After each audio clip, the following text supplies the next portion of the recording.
आप सभी को बहुत बहुत बहुत बहुत धन्यवाद, जो इतने अच्छे तरीके से आप लोग ये कोर्स कर रहे हैं सत्य ध्यान, और पार्टिसिपेट भी बहुत अच्छे से कर रहे हैं। I am very much thankful to you all. आप लोग जिस तरह से, जिस उत्साह से सत्य के प्रति आकर्षित हैं, ये देख करके मुझे बहुत खुशी हो रही है। तो आज की बात शुरू करते हैं। एक बात सबसे पहले ही समझ लेने की है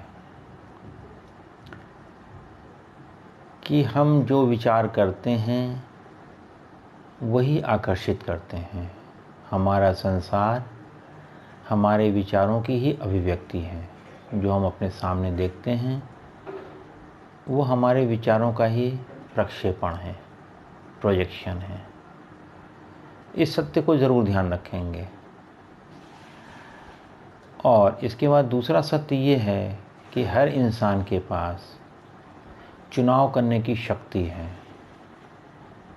क्रिएट करने की शक्ति है अपने विचारों के द्वारा, और चुनाव करने की शक्ति है जो भी वो चाहे। इसी दो चीज़ों के चलते हुए मानव के उत्थान की, अध्यात्म की बहुत सारी धारणाएं, कम से कम 300 से ज़्यादा धारणाएं हैं कि मनुष्य का जीवन कैसा है, उसका जन्म क्यों हुआ, आत्मा क्या है, परमात्मा क्या है। ऐसी बहुत सारी धारणाएं प्रचलित हैं। और हमारा ये चुनाव है, हर व्यक्ति का चुनाव है वो कौन सी धारणा को माने या ना माने, क्योंकि कुछ भी फिक्स नहीं है। अगर ये कहा जाए कि आत्मा अनंत काल से चली आ रही है तो ये भी फिक्स नहीं है। हाँ, जो लोग मानते हैं उनके लिए है। अगर ये माना जाए जीवन जो दिखता है वो है ही नहीं, जैसा कि अष्टावक्र जी कहते हैं कि सब माया है, जैसे भारतीय दर्शन में कहा गया है कि सब माया है, तो उसके हिसाब से सब कुछ चल रहा है परंतु है कुछ नहीं। फिर कर्म का भी यही चक्कर है कि अगर आप अपने आप को व्यक्ति मानते हो, शरीर मानते हो, मन बुद्धि मानते हो, तो आप कर्तापन में आ जाते हो। अगर आप अपने आप को शुद्ध चेतना मानते हो, परमात्मा मानते हो, आत्मा मानते हो, तो आप कर्ता भाव में नहीं फंसते। जैसा कि गीता में भी श्री कृष्ण ने कहा है ये बात कि कर्म कई तरीके के होते हैं। कर्म होता है, अकर्म होता है, विकर्म होता है। परंतु अगर वो कर्म मेरे को समर्पित करके करा जाए तो उसका कर्म का भोग उस व्यक्ति को नहीं लगता। परंतु इंसान क्या करता है, अपने आप को कर्ता मान लेता है। अब कर्ता आप कैसे हो, थोड़ा सा आप लोग सोचिएगा। मैं सवाल दे रहा हूँ कि क्या आपका जन्म आपकी मर्जी से हुआ? क्या आपको जो शक्ल सूरत मिली, स्त्री या पुरुष का शरीर मिला, वो आपकी इच्छा से मिला? आपने जो जीवन जी रहे हैं, कहाँ शादी हुई, कहाँ पैदा हुए, कौन माँ बाप थे या हैं, बच्चे क्या हैं, कितने हैं, ये सब क्या आपकी मर्जी से हो रहा है? आप जो श्वास ले रहे हो और छोड़ रहे हो, ये आपकी मर्जी से हो रहा है? जो आपके कान में आवाज़ें पड़ रही हैं, आप उसके ऊपर विचार कर रहे हो, ये क्या आपकी मर्जी से हो रहा है? आपका अस्तित्व है कहाँ, पहले ये तो सोचो। आप जो आज हो, 1 साल पहले भी वही थे क्या? 5 साल पहले भी वही थे क्या? जब आप पैदा हुए तब भी इतने ही बड़े थे क्या? ये सब बदल रही हैं चीज़ें। और आप जो हो वो स्थिर हो, अचल हो, सर्वव्यापी हो। तो जो बदल रहा है वो आप कैसे हो सकते हो? आपका शरीर, मन, बुद्धि हर पल बदल रही है। जो 5 साल पहले आप थे आज नहीं हो। और वैसे भी आप देखो कि आप जो खाना खाते हो उसको पचाने में आप क्या करते हो? पचाने के लिए उससे पूरा वही खाना आपका शरीर बन जाता है, उसके लिए आप क्या करते हो? अगर आप इस तरह से मनन करेंगे तो आपको पता लगेगा कि 99% काम ऑटोमेटिक, स्वघटित, स्वचलित हो रहे हैं, कोई भी करता नहीं है। इसको आप एक उदाहरण से समझ सकते हैं कि प्रकृति में सूरज जो है उसके चारों ओर पृथ्वी घूम रही है, पृथ्वी के चारों ओर चंद्रमा घूम रहा है, और इसकी वजह से दिन और रात होते हैं। ये हम सब जानते हैं, वैज्ञानिक तौर पे जानते हैं। परंतु इसको हम बोलते हैं सूरज उगा। एक्चुअली में वो उगता नहीं है, वो ऑटोमेटिक एक प्रोसेस चल रहा है।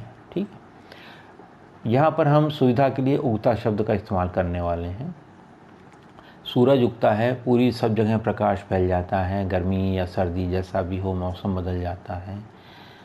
तो सूरज के उगने से प्रकाश मिलता है, प्रकाश से फिर बीज, अगर मान ली पृथ्वी पड़ा हुआ है तो बीज पेड़ बनता है, पेड़ से फूल फल निकलते हैं, पक्षी चहचहाने लगते हैं। तो ये सूरज के उगने से ये सारे कार्य हो रहे हैं। ये क्या सूरज के कारण हो रहे हैं या सूरज इसमें करता है? कौन है करता है इसका? पूरी दुनिया जहाँ भी प्रकाश आ जाता है, सुबह होती है, उठ जाती है और फिर चलायमान हो जाती है, सब लोग गतिशील हो जाते हैं, अपने अपने काम में लग जाते हैं। तो इसके लिए क्या सूरज आके आपको कहता है कि भाई उठो, मैं आ गया हूँ? ये सारी चीज़ें स्वघटित, स्वचलित हो रही हैं। अब होता क्या है, हम अपने आप को कर्ता कैसे मान लेते हैं? जैसे कि हमको प्यास लगी, हमने पानी पी लिया, भूख लगी, खाना खा लिया, बच्चों को पढ़ा रहे हैं, खाना बना रहे हैं, ऑफिस जा रहे हैं, तो हम अपने आप को कर्ता मान लेते हैं। ये भी भ्रमवश है, क्योंकि अगर भूख नहीं लगती तो आप खाना भी नहीं खाते, भूख लगाने में आपका कोई रोल नहीं है। प्यास नहीं लगती तो आप पानी भी नहीं पीते, पानी पीने, प्यास लगने में आपका कोई रोल नहीं है।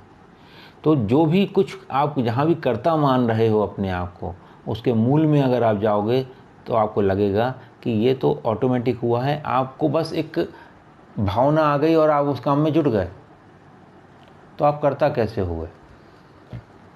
और हम लोग अपने आप को कर्ता मान करके और अज्ञान में अपने आप को कर्म बंधनों में भी बांध लेते हैं।